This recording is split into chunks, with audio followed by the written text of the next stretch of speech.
Thank you everybody for coming on at such short notice to the webinar this evening. There will be a lot of people who don't come on live but will watch this at their leisure at home. But because it is so topical and there is a bit of urgency around it, we thought we'd still hold this webinar anyway and give people some knowledge that they might not be aware of. If you're aware of it, obviously you can disregard it, but if you're not aware of it,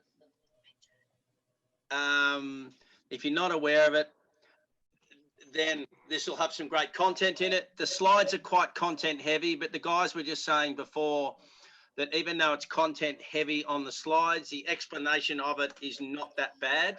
So I think the combination of the slides and the explanation will give everyone what they need to know. Coming on today, we've got Antunes Lawyers, Stefan. I'm sorry, I don't know who the other gentleman is there. Christopher Antunes. Hi, welcome to our webinar and thank you for coming on and giving up your valuable time. Now, guys, anyone who has any technical questions about the content covered, please feel free to contact the guys and or us. And in our office, Mandy Culver is the one who handles a lot of bits and pieces in this space. So she would be your go-to in actioning things at our end. And with the guys from Antunes, they're the technical experts. And so I will hand over to them and let them get started. So thanks, guys. Thank you, Adrian. Thank you for the introduction, and thank you everyone for joining us this afternoon. I know that everyone has a very busy schedule, and it's quite late. A lot of you are finishing up with work. So, as Adrian mentioned, it is a technical presentation. The slides are a bit content heavy. We do prefer to give a bit of detail in the slides, but try to keep the actual conversation a bit informal. I don't want to be lecturing anyone, so try and make it as informative as possible and have a bit of a conversation here this afternoon. A lot of you might be thinking, well, this topic is on discretionary trusts and foreign persons and whether your discretionary trust needs to be varied.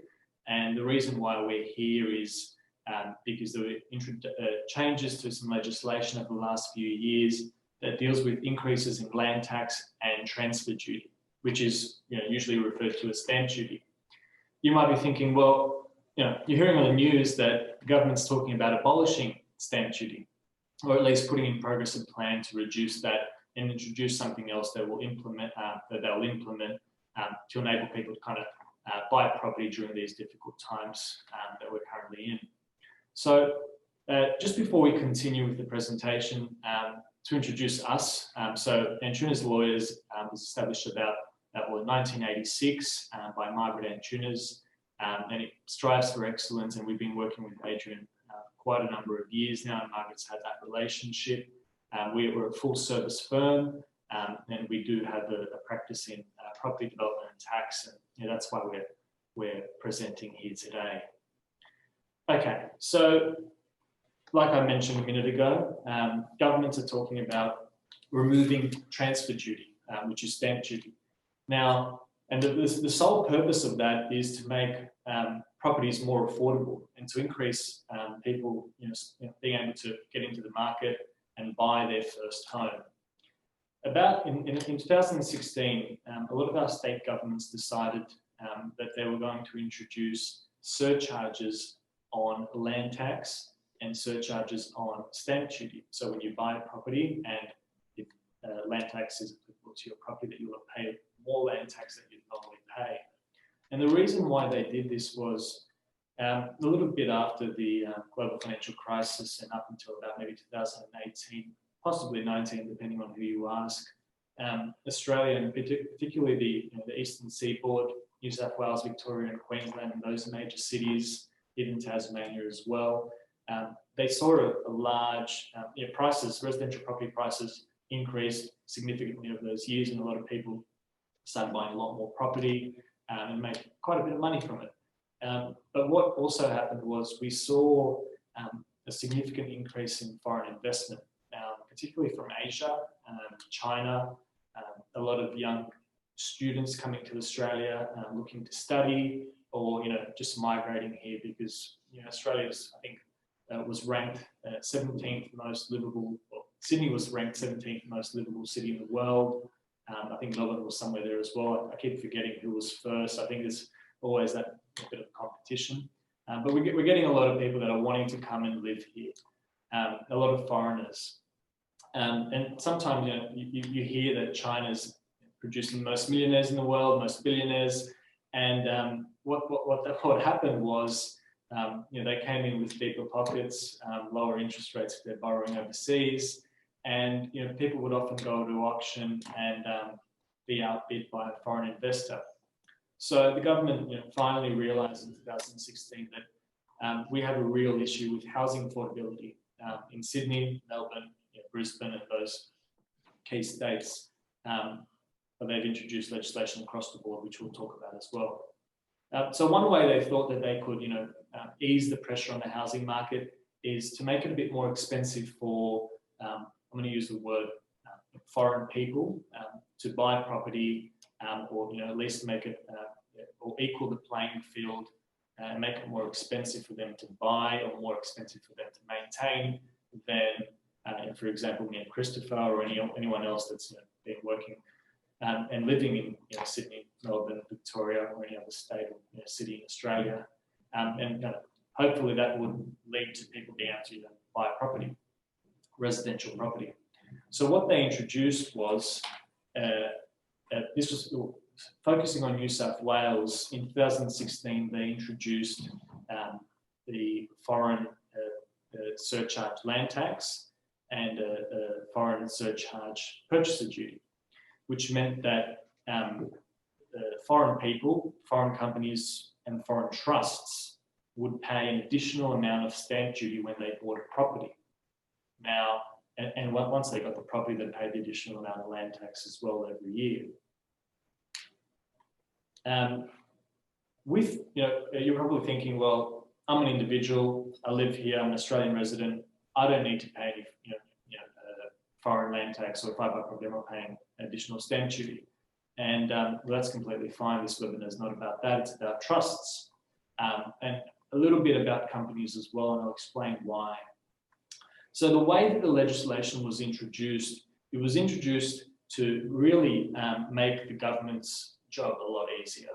So how did they do that? They said, well, a trust, for those that have discretionary trusts or family trusts, might recall that there's a few key people that make up a trust, because a trust is really a relationship.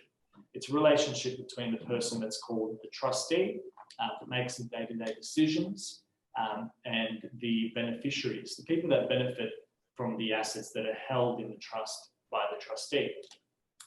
And with a discretionary trust or a family trust, it allows people to distribute the income and the capital amongst their family, and it's for a long time been a great way to structure your affairs to get a good tax outcome.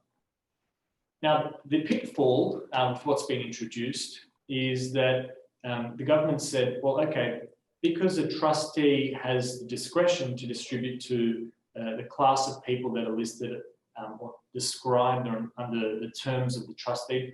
Normally, when you set up a family trust or a discretionary trust, your accountant or your lawyer might say, okay, well, who are you going to want to distribute to? And they would put what's called, a primary beneficiary or a secondary beneficiary. And that would usually be, for example, if it was me, it'd be myself, listed as the primary beneficiary. And then it would be, my partner, and maybe our children as well. But every trust deed actually goes beyond that.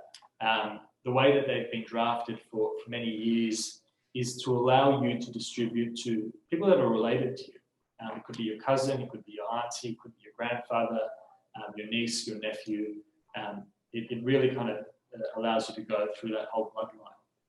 Now, we're all Australian, but at the end of the day, we've got family that might be living overseas and might be considered a foreign person, as defined under the Foreign Acquisitions and Takeovers Act.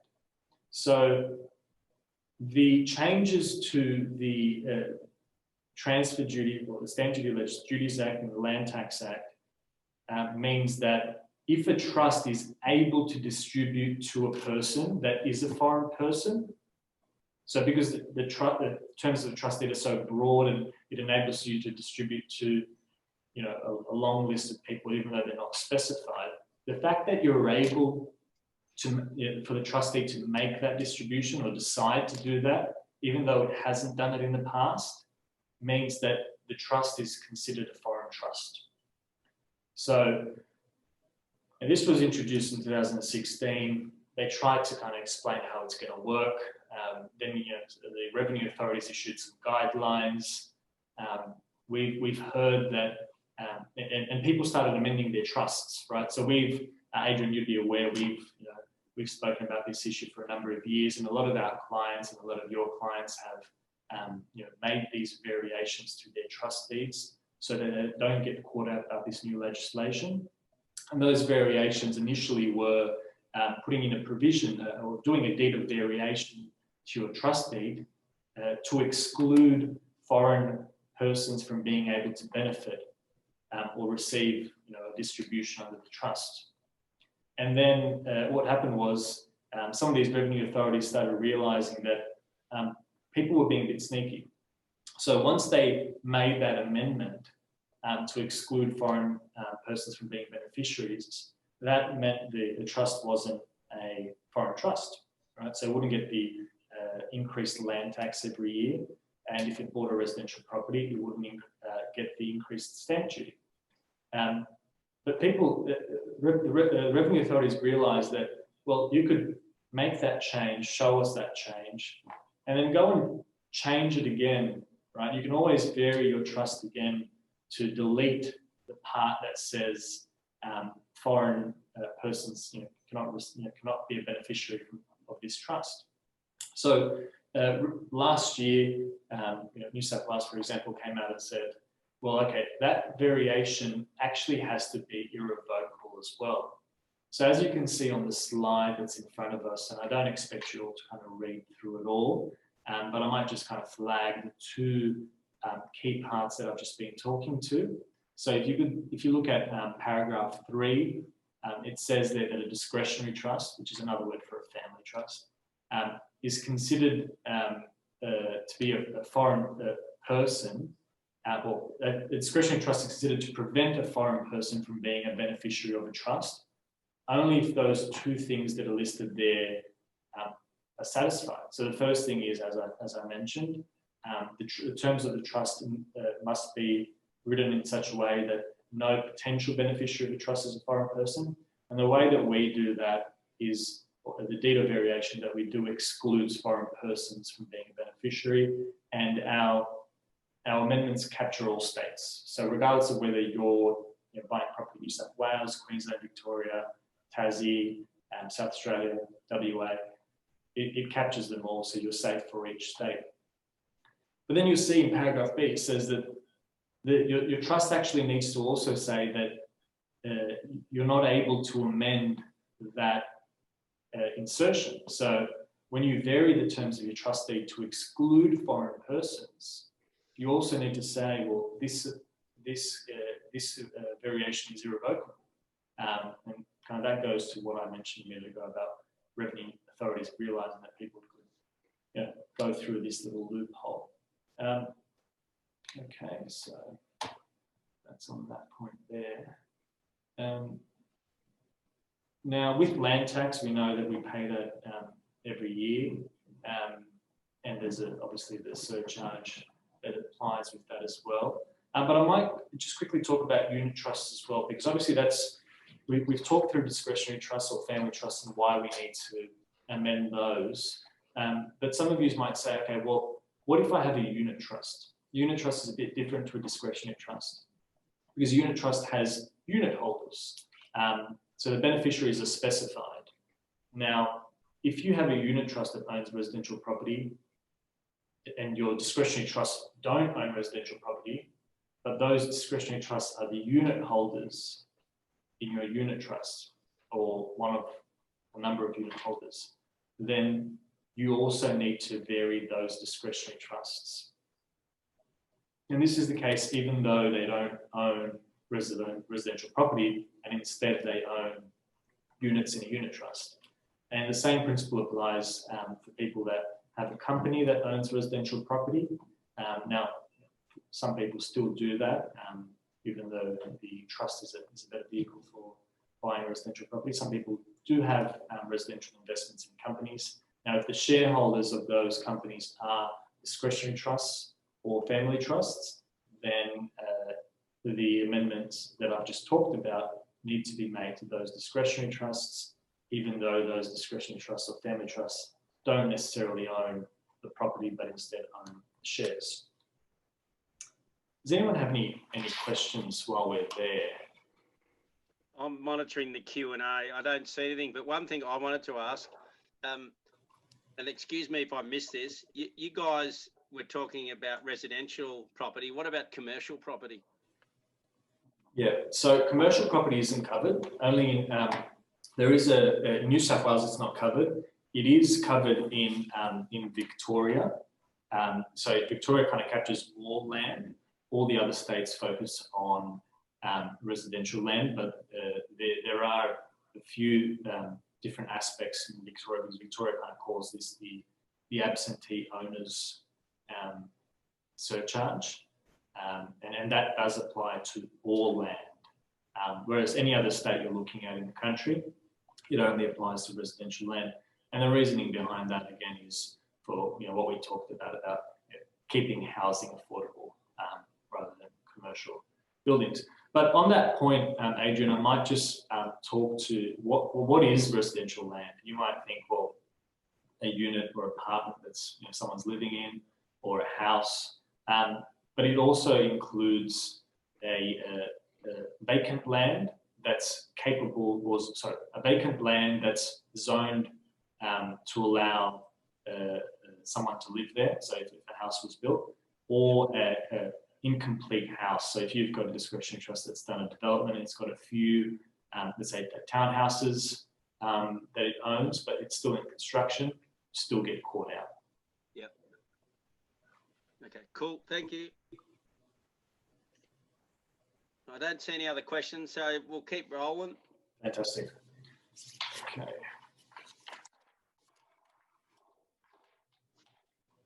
So again, I think we've got the sections outlined here for the land tax as well. They are pretty much the same. They capture foreign people in the same way that the transfer duty or the stamp duty sections cover them. So the same changes need to be made to discretionary trusts for land tax purposes, and they do that in the same way that they need to be made for stamp duty purposes.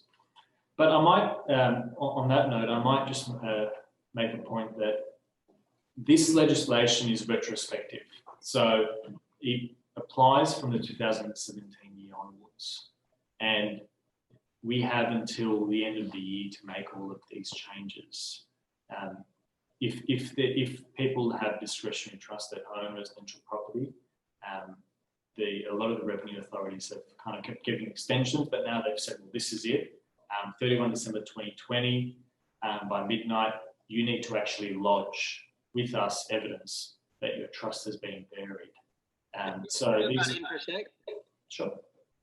Is this only New South Wales, or what about the other states with the time period urgency?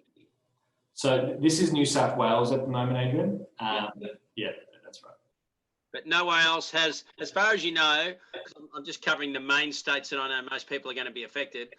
Queensland, Victoria and Tassie, as far as you know, is there this urgency, or is it only in New South Wales that you're aware of with this urgency?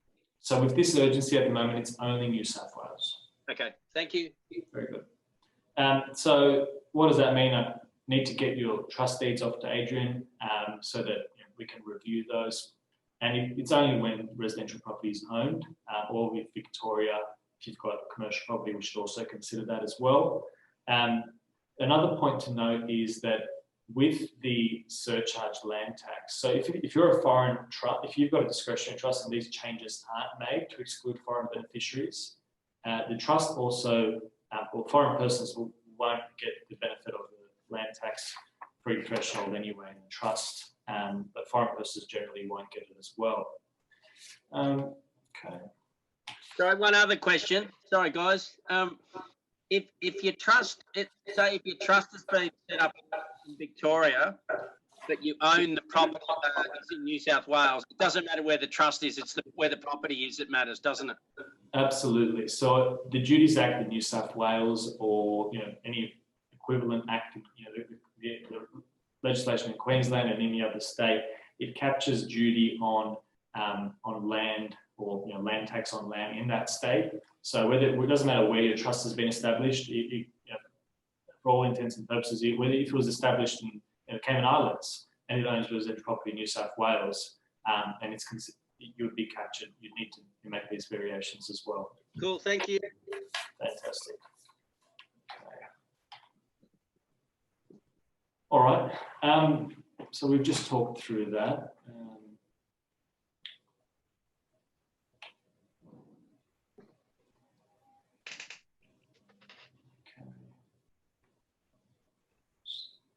So these slides will be made available, Adrian, that's right, and also the webinar as well is being recorded. Yeah, we'll be sending out the webinar to every person on our database. Perfect. Just going back to a point we mentioned a couple of minutes ago. So with the variations that we do with Adrian as well, just to confirm that it'll capture, so whether your trust was established in New South Wales, Victoria, Tassie, South Australia, if it has property that's owned in multiple states, we've been able to, when we exclude foreign beneficiaries or foreign persons, we do capture all of the relevant states where these surcharges are applicable. So is it one change, and that would effectively factor in wherever you've got property? Absolutely. One change, and you can sleep at night. Because you definitely don't want to be caught out. And this table really shows you why. So in New South Wales, let's say you've got a discretionary trust, and I've got clients that wanted to buy residential property in their discretionary trust. Was last year, and they didn't come and get their trust varied. And luckily, when they said to us, "Well, this is the entity that we want to use to buy this property," we said, "Well, show us your trust there." It wasn't varied, and we caught that at the last minute before contracts were exchanged as well. So we were able to, he was able to make the decision, okay, do I use another trust, or do I just vary the terms of this trust? So we actually did a variation to the trust deed and excluded foreign persons from being beneficiaries, made that the variation irrevocable, and that avoided the client paying the additional 8% in transfer duty, which is a significant amount of money. It's, considering normally stamp duty is around 4.5%, 5%, depending on the price that you're paying. And then for New South Wales, the surcharge land tax is 2% per annum, which is quite significant. Now, obviously with ACT, you'll see that it doesn't apply there in terms of additional transfer duty, but the land tax, there is a surcharge. Victoria looking at 8% as well, 2% for land tax, which is the same as New South Wales. Queensland is a bit more generous with 7%, but they also have the equivalent surcharge land tax. Then with Northern Territory, you'll see that there's nothing there, and as you can see, WA is only looking at the transfer duty, and so is South Australia and Tasmania. It is, the slides have gone through a bit of detail and kind of showing people where in the legislation and how this has all changed. But really, to keep things simple, what's being done is, what needs to be done is your family trust or your discretionary trust, if it owns residential land, we need to look at that deed and we need to make sure that foreign persons are excluded from being beneficiaries in terms of the trust. If it doesn't own any land, residential land, but you may decide to use that trust to buy residential land in the future, do the amendment now, because the last thing you want to do is get caught out, forgetting in 2 years' time that the trust wasn't buried, and you go and exchange contracts to buy a property, come settlement, your lawyer says, okay, well, because you're buying the property in a trust, can you give us your trust deed, because we're trying to calculate the stamp duty. And they turn around and say to you, well, okay, the stamp duty is this much, and you say, well, that's a lot more than I factored in, because obviously stamp duty is something that needs to be paid out of our own pockets. The banks won't fund it. And obviously, same thing with land tax. They can go back to 2017 if you get audited, and then you'll get hit with a larger bill as well. I think that's really everything that we wanted to cover, Adrian. Anyone have any questions? Which I get why they may not, but I'll just give everyone a couple of seconds just to type any questions. So just to summarise, the real urgency is New South Wales owned property. What happens if it's not done by 31 December? What happens if you do it on the 1st of January or the 10th of January? What happens? So if it's not done by the 31st of December, if you've bought any property in New South Wales using a trust that didn't exclude foreign beneficiaries in the last 3 years, Revenue New South Wales can come back and ask for the additional 8% stamp duty. And if your family trust or discretionary trust has owned property in the last 3 years in New South Wales, residential property, then they can issue an amended assessment, and you need to pay the increased land tax. So they're giving you the opportunity. Basically go back 3 years. So that's why anyone who's bought property or owned property in the last 3 years. And if you've sold it as well, so let's say you sold it a year ago, you still need to do this change, because technically the trust owned residential property during the period where the surcharge land tax applied. So really this deadline here it's really a moratorium. They're giving everyone an opportunity to not get caught. Although, they've given the onus was put on all of us to go and make these changes, and for people to get seek advice from their professional advisors. The revenue authorities have been they've been a little bit understanding, I guess I could say, in the sense that they've kind of keep giving people more time and more time. I really don't think they're going to give any more time after this deadline, because legislation has now been passed, and they've issued their rulings as well. So I guess the reason why you do it now, not on the 15th of January, is because there's a real risk that you'll get caught paying additional money to the revenue authorities. Yep, no, cool. Look, guys, thank you very much for coming on and giving up your time. And to everyone who I know mostly will listen to this later, please pay close attention. Any questions, please contact Mandy Culver from our office or the guys from Antunes office, and they're the experts on the technicalities, not us. But more importantly, I think if you get nothing else out of this, do something and do something quick. Absolutely. Thank you. Thanks a lot, Adrian. We appreciate your time, and thank you everyone for joining us this afternoon. Enjoy and to everyone out there, have a Merry Christmas and Happy New Year. And I'm sure everyone's looking forward to moving on past this horrible year that we've all experienced and moving into a better, bigger and better year. We're all looking forward to 2021, Adrian. Take care, everyone. Thank you. Bye.